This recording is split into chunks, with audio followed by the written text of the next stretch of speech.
So today I'll be making Swedish meatballs with mashed potatoes. The first thing you want to do is go get your herbs, so I'm going to my greenhouse to get some parsley.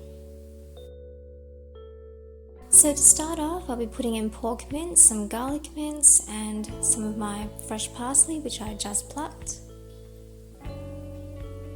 I will also be adding in lamb mince. I was actually meant to get beef mince, but I picked up lamb by accident. Beef stock, thickened cream, sour cream, and 5-spice.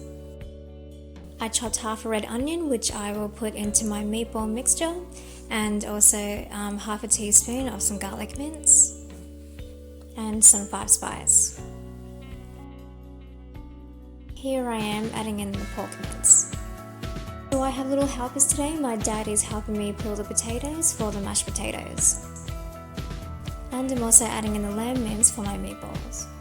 So as well as some chopped parsley, I'm also adding in some salt, some ground black pepper,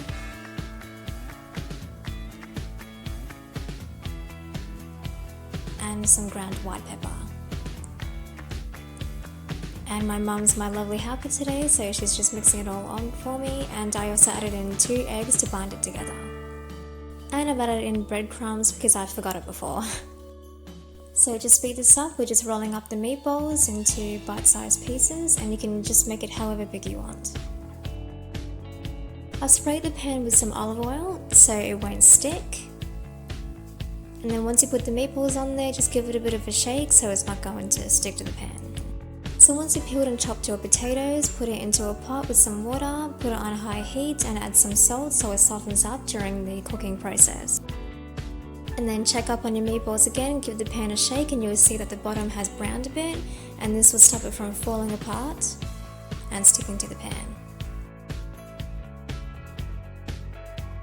So now all of your meatballs are done, you can just set it aside and you can start making a sauce. And put a little bit of butter inside and a little bit of olive oil so the butter won't burn. And then add in some flour and then just give that a quick mix.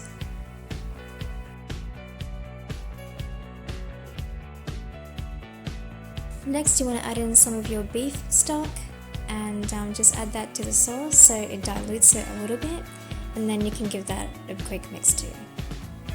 Now you want to give it a little bit more flavour, so add in some 5-spice.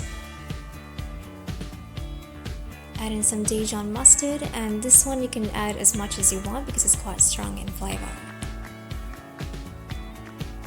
Add in a little bit of garlic powder, but don't add too much because you don't want it to be too garlicky, and then just give that a quick mix. So as you're stirring all of that together, you can add in your thickened cream. In America it's also called half and half, but in Australia we call it thickened cream. Now you want to add in your sour cream, but don't put too much because you don't want it to be too sour. And then when you mix that up, make sure that there are no clumps inside, otherwise you're going to get bits of sour cream in your mouth.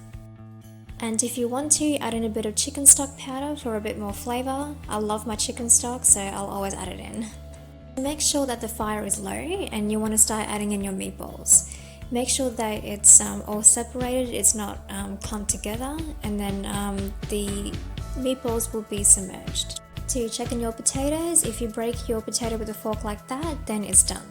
So we like a lot of sauce, so that's basically done for us. Add in some parsley and turn the fire off and you're done. So now you want to start making your mashed potatoes, and as you're mashing it, put a bit of butter inside. You don't want to put too much because you don't want to get a heart attack. Also add in a bit of chicken stock powder for some added flavour, and then mash that up a little bit. And then add in some white pepper, some garlic powder, and some thickened cream, and this is what makes your mashed potatoes extremely creamy. So now that's basically done. You can also add in some chopped parsley for some decoration and added flavour. Then plate it all up, and there you go, that's Swedish meatballs with mashed potatoes.